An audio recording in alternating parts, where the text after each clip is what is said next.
Si tu me dis que Rudy Garcia il a le niveau pour entraîner le Napoli, alors Balerdi il a le niveau pour jouer au Real Madrid. De Laurenti pense que le mec, il dépense 1 euro, il meurt. Guardiola, meilleur coach de l'histoire. C'est même pas le meilleur coach de l'histoire du Barça. Il faut arrêter avec Payet, c'est un grand joueur. Marquinhos, capitaine du PSG? Non mais arrête, il a le charisme d'une nuit. Raphaël Leao du Milan AC est une immense fraude. Alex Ferguson, c'est juste un guirou qui a eu beaucoup de moyens. C'est pour ça qu'il a réussi. Elle a dit Diouf. Il fait pas partie des légendes du football. Si t'enlèves le championnat anglais, allemand, espagnol, italien, portugais, lituanien, la Ligue 1 c'est le meilleur championnat européen. Donc, maintenant on s'est attardé sur les stats et le palmarès, parlons un petit peu sensibilité foot. Allez, on va prendre un petit peu le premier critère qu'on a, qui est le charisme. Pour toi, c'est qui le plus charismatique? C'est Yaya Touré? Tu débats même au niveau de la classe. Il y en a un qui a joué au Milan et qui est beau. On arrête. Moi, je rigole. Il y en a qui vont te dire alors, je suis d'accord. C'est vrai que quand il était avec le maillot du Milan, c'est vrai qu'il était quand même sacrément. Il y en a un, c'est l'élégance. Alors, les deux, ils sont hyper élégants. C'est vraiment des. Ça va. Tu m'as fait peur quand tu m'as dit qu'il y en avait un qui était plus élégant que l'autre. J'exagère, surtout que juste avant, on a dit que Yaya Touré c'était une version 2.0 de Vieira, donc quelque part c'est parce que il y a des similitudes de grands malades, mais là déjà physiquement ils se ressemblent,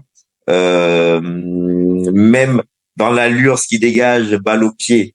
Après au niveau de l'esthétique, vu que Yaya Touré il a toujours été offensif, il était dans les dribbles, il était dans plein de choses, bah forcément Yaya Touré, si on est juste dans l'esthétisme pur, c'est des gens qui aiment le foot hyper offensif, et à Touré, il va plaire à plein de monde.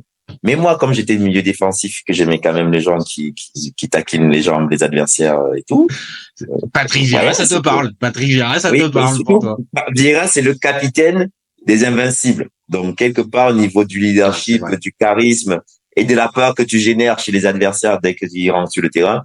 Moi, je vais signer pour Vieira. Mais avec tout le respect que j'ai pour Yaya Touré, tu vois. Moi, je vais défendre, je vais avoir un discours un peu similaire, même si, pour le coup, je vais défendre Yaya Touré, mais c'est sur pas grand chose qu'on peut arriver, là aussi, à les séparer, parce que, voilà, on vient de dire, les clubs fréquentés, les souvenirs laissés dans tous les clubs où ils sont passés, voilà, c'est des gars qui ont la classe et qui ont ce charisme-là, et qui sont très, très importants dans leurs équipes respectives. Peut-être un peu moins dans le Barça, mais encore une fois, on l'a dit tout à l'heure, il était aussi super important dans cet équilibre-là. Donc certes, on aurait pu dire qu'il y en avait plein qui auraient pu jouer à la place de Yaya Touré, mais n'empêche que c'est lui qui a joué, et c'est lui qui a donné cette image-là. Et là où je vais peut-être te rejoindre, c'est sur l'esthétisme. Maintenant, on le compte pas forcément dans nos critères, mais c'est vrai que sur l'esthétisme, oui, il y en a peut-être un qui est plus beau à voir jouer parce que peut-être positionné un peu plus haut sur le terrain. Un peu plus d'énorme, oui, forcément. Mais de l'autre côté, et pourtant je défends Yaya Touré, mais un Patrick Vieira aussi. Patrick Vieira, il pouvait être beau à voir jouer, même dans la récupération ou en taclant. Quand tu vois ses grandes envolées avec ses grandes échasses, traverser le milieu, casser les lignes, c'est du Yaya Touré avant l'heure, quoi. Et à une époque où personne ne le faisait quasiment en Europe. Ce qu'il faisait, non, mais non, parce que avec ce gabarit là et on va dire cette souplesse là, parce qu'encore une fois, c'est 1,92, mais on parle pas du tout d'un gars, on va dire assez rigide et qui certes te met des tampons, mais qui peut pas te tenir le sprint. Là, on parle d'un joueur qui était vraiment complet. Alors oui, c'était pas le plus rapide. Mais au sprint, il pouvait te reprendre n'importe quel adversaire, juste sur la course. En plus, un vrai joueur de caractère. On est dans tous les cartons rouges. Mais Vieira, tu allais à la guerre. Yaya Touré, après, il a été dans une époque et dans des clubs où voilà, et on jouait la possession. C'est le nouveau football. Hein.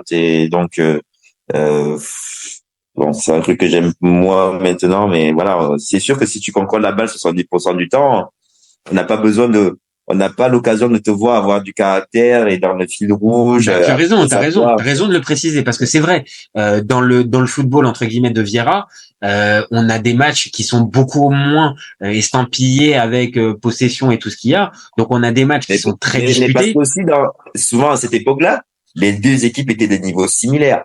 Donc, quand tu avais des Juventus Milan, il y avait si t'as du Seedorf en face de toi et Rui Costa et autres, à aucun moment tu vas te retrouver à avoir 70% de possession parce que eux aussi savent le tenir le ballon. Donc, t'avais des Exactement, temps forts, des temps faibles, exactement. des temps faibles. Là où peut-être que et dans le Barça de Guardiola et aussi dans ce City qui était en train de monter et qui a terminé aussi pareil avec Guardiola, bah oui, t'as eu beaucoup plus, on va dire, la possibilité vraiment de Oui. rincer un Parce peu que ton t'avais la adversaire. supériorité technique sur l'adversaire. C'est ça, parce que de base, bah voilà, tes joueurs sont quand même d'une classe, voire deux, supérieurs à l'adversaire. Donc c'est vrai que Vieira était peut-être dans un football, on l'a dit encore une fois tout à l'heure, peut-être qu'il était plus disputé, où il y avait moins Plus d'écart concurrentiel. entre les équipes et il y avait plus de concurrence. Certes, Touré aussi a eu de la concurrence, mais il a aussi évolué dans des clubs qui ont fait que bah la concurrence très vite, bon bah elle se résumait à pas beaucoup de clubs. Deux, trois matchs, quoi. Voilà, c'est ça. Et quelques matchs, on les a, les Barça Inter par exemple de 2010. On a aussi toute la période de City qui galère avec Manchester United fin Ferguson. Mais après ça, bon bah on compte un peu sur les doigts de la main Arsenal les a matchs déjà où City disparu. galère.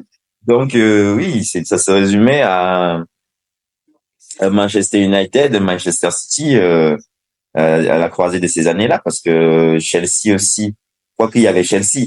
Il y avait Chelsea, t'as raison. Non, faut pas oublier Chelsea qui a toujours été un acteur majeur entre les années 2000 et 2010 dans le haut de la première ligue. Donc t'as raison, faut les préciser. Liverpool était encore en dessous, alors qu'Arsenal justement, même dans les années où ils gagnent, ils doivent en plus derrière se coltiner Chelsea, ils se coltinent Chelsea, se coltinent Manchester United. Ah, c'est deux gros morceaux, hein. C'est deux gros morceaux, Ouais. hein. Et ils doivent se coltiner Liverpool quand il faut jouer l'Europe, quoi, tu vois. Donc non, c'est sûr. Et c'est là où on va pouvoir arriver sur le deuxième point qui est assez proche du charisme, qui est dans l'importance de l'équipe, dans l'équipe. Et là aussi, l'un comme l'autre. C'est-à-dire, c'est des joueurs majeurs. On a pu le dire depuis déjà le début de notre débat. C'est deux joueurs qui sont majeurs dans les équipes où ils ont pu passer, hormis peut-être encore une fois la période Barça pour Yaya Touré, même si ça se discute. Mais dans le reste, bon, alors peut-être Vieira sur la fin de carrière du côté de Ouais, c'est un Manchester, peu plus compliqué. peut-être un peu moins. Mais dans la grande période, Vieira, il est indispensable. Et dans la grande période, Yaya Touré, il est indispensable. C'est deux joueurs indispensables. Et là, on donne l'avantage même à Yaya Touré, c'est que c'est le joueur de l'équipe.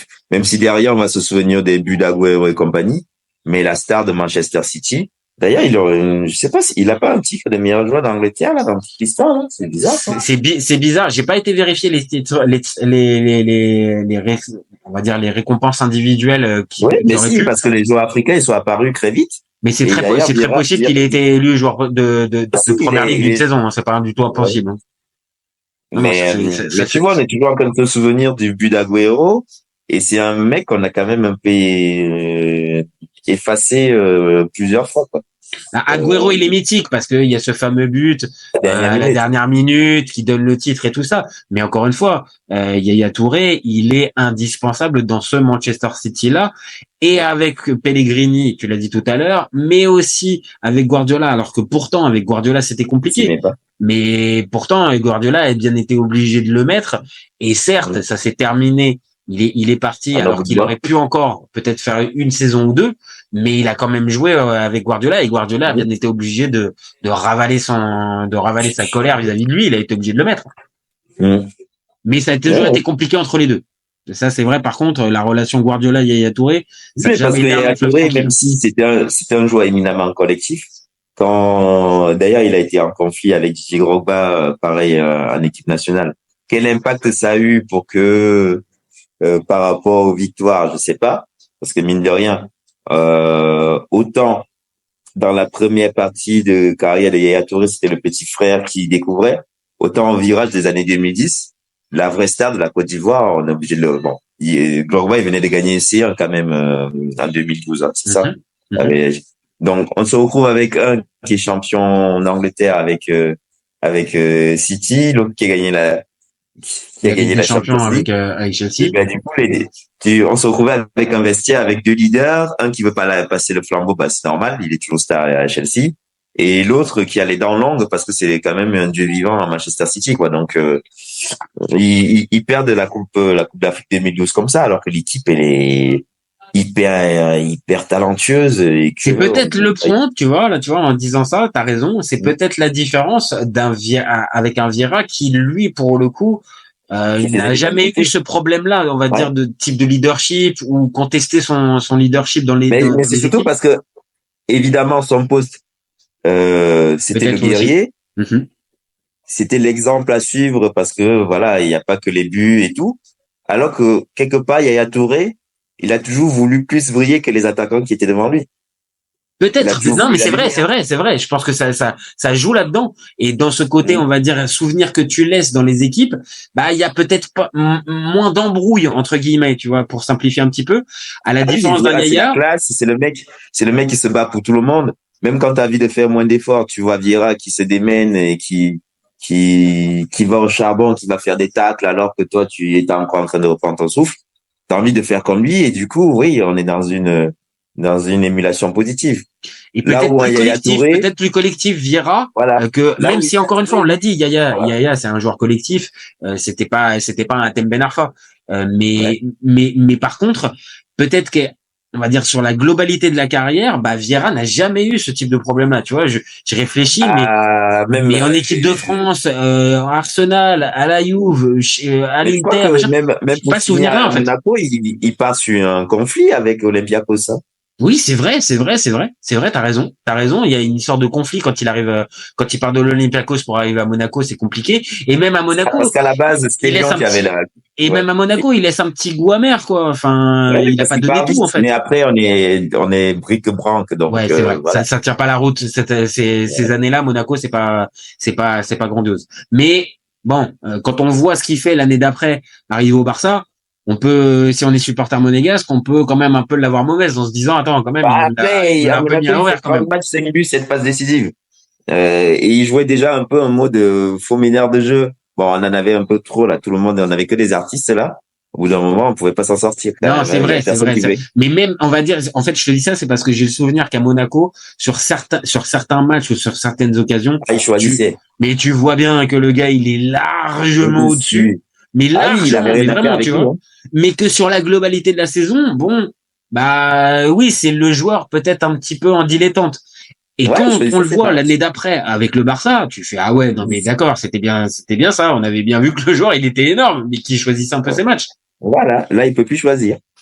À la différence, donc, d'un Vieira qui, lui, pour le coup, est moins dans le calcul, moins peut-être aussi. Il rentrait, c'était la guerre, tu vois. Voilà, c'est ça. Je suis d'accord avec toi, c'est ça, c'est quand il rentre, Patrick, c'est la guerre. Déjà dans les couloirs, là, lui, il était pas dans ce genre de truc, là, il était dans son match. Donc peut-être que sur l'importance, c'est Vieira qui l'emporte. Peut-être que sur l'importance, alors qu'on a tendance à dire Yaya Touré très offensif, des buts importants et tout ça. Mais peut-être pour l'équilibre de l'équipe, pour l'importance dans l'équipe au final, bah ouais, un mec qui te fait aucun problème, qui est performant sur le terrain et qui a un état d'esprit nickel. Pour les jeunes et pour tout le monde. Et tu vois, qui est même clé au niveau défensif parce que le foot ça se joue pas que d'un côté. Là, on fait que des bacs depuis 1 heure. Alors qu'on a bien dit que les stats au niveau des passes étaient similaires. Oui, en plus, c'est vrai, t'as raison. C'est-à-dire que même, il y a cet aspect-là et cet angle-là. On va dire, quand on regarde Vieira, on pourrait se dire, bon, bah, ok, moins de buts. Mais il y a quasiment le même nombre de passes. Donc, ça veut dire qu'il a aussi été important dans l'équilibre de l'équipe et dans le côté collectif, en fait. Ouais. Mais là, est-ce que tu as un but de Yaya Touré, là, où on s'est dit, bah, c'est le but de Yaya Touré qui a tout. Peut-être moi spontanément pour avoir consulté un peu les vidéos et regardé un petit peu ce qu'avait pu faire le bonhomme, t'en as. Mais par contre, est-ce que tu me demandes un match majeur, on va dire une demi-finale de Ligue des Champions, une finale de coupe, bah non, je l'ai pas. Maintenant et même la victoire à la CAN, elle est au tir au but, non? Non, elle est au tir au but et c'est pas sur lui que véritablement il fait partie de l'équipe. De mémoire, je pense qu'il doit être capitaine, mais c'est pas la compétition de Yaya Touré. C'est pour moi. 2015, c'est pas la CAN de Yaya Touré. Donc, ça va pour toi. Allez, on va te l'accorder pour toi pour l'importance dans l'équipe. Après, il nous reste la régularité et le durée du prime. Tu préfères commencer par quoi, la régularité ou la durée du prime? Mais même la régularité. Hein. Après, Yaya Touré, il était. Ah, pour moi, je pense que la régularité, c'est pour mon poulain. Je pense que Yaya était plus régulier. Quand tu dis régularité, tu es en train de dire au top mondial. Tu veux dire, voilà. C'est ça. Ouais, Yaya Touré, oui. De 2011, on va dire 2015, 2016, tu peux pas trop discuter. Quand tu commences la saison, tu vois, c'est un peu comme De Bruyne là en ce moment. Oui, voilà, c'est ça. Tu sais que bon dans les top players, il y a Yaya Touré comme tous les ans, tu le mets dedans.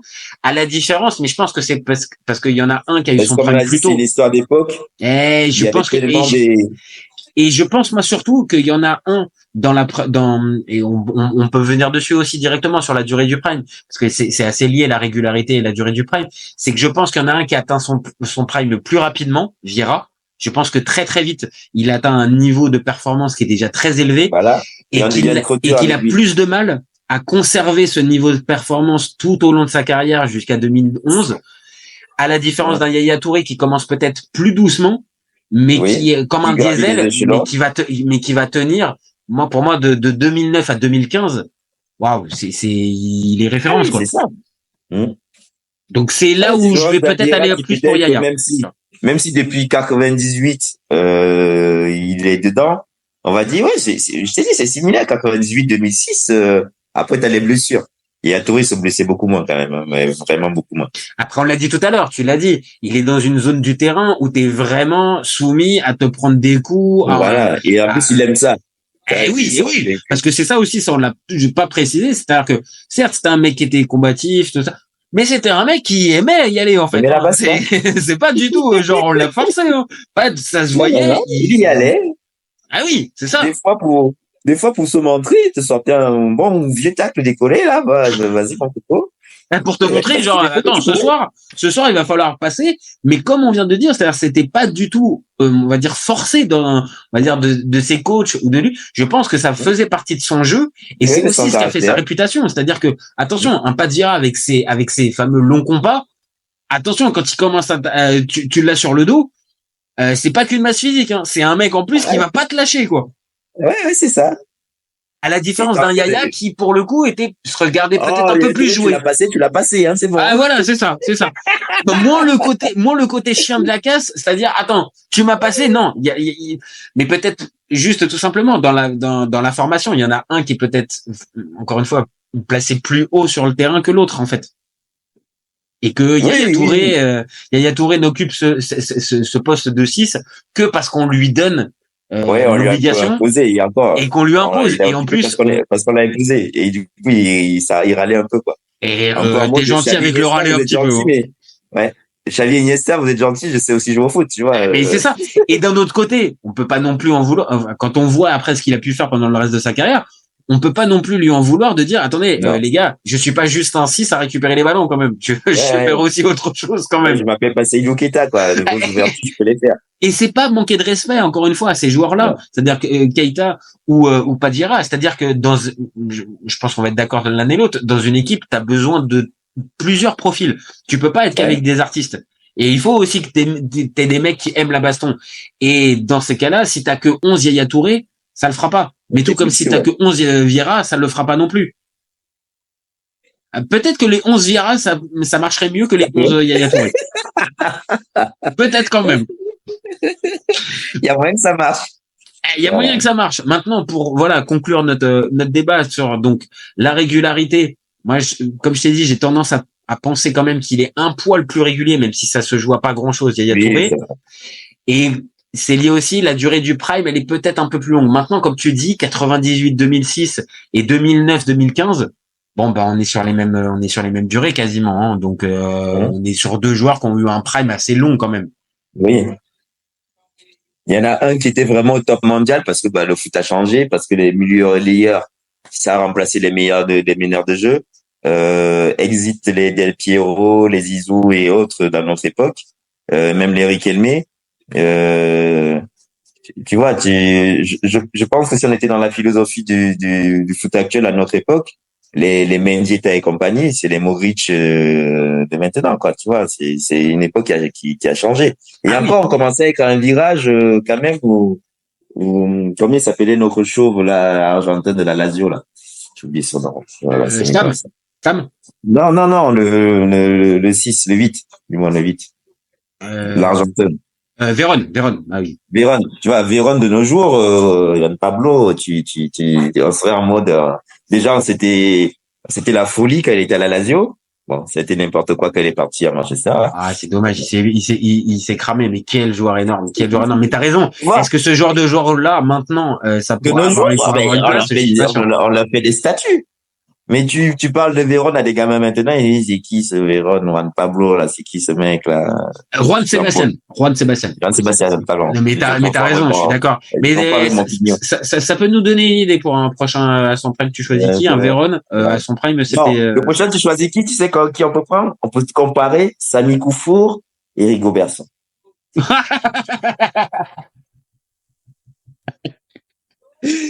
C'était pas possible qu'on fasse le débat sans forcément avoir une petite référence à Rigobert. Mais c'est Samy, il va l'emporter 50 fois. C'est tout. Samy, il va l'emporter. C'est juste pour que les gens se rendent compte, au final. Non, je sais pas, hein. J'exagère, mais que les gens pour moi, Samy, il l'emporte au la main, Samy. Oui, mais dans l'imaginaire collectif. Parce que des fois, j'ai écouté des trucs, même mes potes, ils me disent, les gens du football africain. Oui. Mais de plus près, c'est plus compliqué. Mais tu sais quoi, ça mériterait. Tu sais quoi, il me donne une idée quand même, ton Koufour Song, ça peut mériter quelque chose. Alors, pour terminer juste avant, j'ai juste une petite devinette. Est-ce que tu sais, ces deux joueurs-là, donc Yaya Touré et Patrick Vieira, ils ont joué ensemble? Et j'ai pas les matchs, je crois pas qu'ils aient joué ensemble parce que je crois que Vieira arrive après, il arrive avant que Yaya Touré arrive à City, mais à revérifier. Mais ces deux joueurs-là, ils ont une particularité. Ils n'ont jamais battu l'OM dans leur carrière. Boubalo, qu'il a joué à la Cannes. Il a joué à la Cannes, il n'a pas battu l'OM à cette époque-là. Et Yaya Touré, quand il était à Monaco, il n'a pas battu l'OM. Donc je précise juste. C'est à l'époque quand vous battez jamais, donc c'est vrai. Tu vois. Donc ces deux joueurs-là ont quand même. On a fait quoi? On avait dû faire 20 ans sans vous battre en plus ou à domicile ou quasiment. Oh bah oui. Surtout les Marseille-Monaco et les Monaco-Marseille surtout. Oh là là. Oui, mais... Donc voilà, c'était juste la petite devinette. Et juste, toute dernière chose, c'est ce que je pose comme question à chaque fois à la fin. Si tu devais choisir un truc chez Yaya Touré pour Patrick Vieira, tu lui prendrais quoi? Oh. C'est dur, là, quand même. Ah, ouais. Moi, je sais ce que je prendrais chez Vieira. Moi, mais ça, c'est sûr. Moi, je sais ce que lui. Je sais ce que, mais là, pour moi, Vieira, c'est juste qu'il est tombé à une époque où on lui demandait pas de jouer au ballon. Et si c'était un joueur de ballon. Si t'étais Vieira, tu prendrais pas l'intérieur du pied de Yaya Touré? Mais c'est ce que je t'ai dit. Je sais pas s'il était maladroit de ses pieds, Vieira. C'est vrai, on le voyait pas assez souvent. C'est vrai, t'as raison, on le voyait pas assez souvent. Il faut qu'on regarde ses buts. C'était souvent des déboulés. Il avait quand même un petit intérieur de pied. Il finissait face au goal, hein. Je l'ai pas souvent vu rater. Yaya, l'intérieur du pied, c'est pas un petit intérieur du pied. Attention. Dira, il finissait souvent ses buts dans la surface où il plaçait et il a pas raté beaucoup de face à face. Non, c'est vrai. Mais, et comme t'as dit, et comme t'as dit, il a eu beaucoup moins l'occasion de pouvoir tirer. Donc c'est pour ça que spontanément, moi, si j'étais à ta place, j'aurais pris ça chez Vieira. Maintenant, t'as raison. On n'a pas assez, on va dire, de références pour savoir si, il aurait dû aller lui prendre. Par contre, moi, je te le dis très clairement, chez Yaya Touré, moi, je prends l'état d'esprit, on va dire, la niaque et le côté, on rentre et on se fait violence, qui à certains moments, je pense, l'a freiné aussi, Yaya Touré. Et alors, ça l'a peut-être aidé dans la partie offensive à avoir cette lucidité offensive, mais ce côté, genre, comme tu l'as dit tout à l'heure très bien, genre, tu m'as passé, bon bah vas-y, c'est bon, ça y est, c'est bon, tu m'as dépassé, c'est bon. Qu'il aurait eu un côté leader un peu plus. Il aurait eu ce truc-là un petit peu plus. Maintenant, voilà, tu vois, même à City, il a été capitaine, il a été leader, mais t'as pas l'impression qu'il soit traité à sa juste valeur. Après, il y en a qui vont te dire c'est des histoires de couleurs encore. Bon, ça c'est des grands débats. Mais ça peut jouer, hein. Ça peut jouer dedans. ça joue aussi, je pense. On va pas se mentir, hein. Ça le joue un rôle, hein. le caractère que tu montres dans une équipe, les supporters se souviennent de toi parce que t'es un gagnant, tu vois, pour moi, c'est pas le joueur qui symbolise la gagne, Yaya Touré. Voilà, si j'avais un truc à dire. Ok. Non, mais après, ça peut Spontanément comme ça. je pense que c'est, Je t'ai dit bon joueur, élégant, décisif, plein de choses, légende. Mais si j'ai envie d'aller à la guerre, gagner, j'y pense pas, en fait, à Yaya Touré. Tu vois, même à Modric, Dieu sait que j'ai crié en 2018 quand il a donné le Ballon d'Or.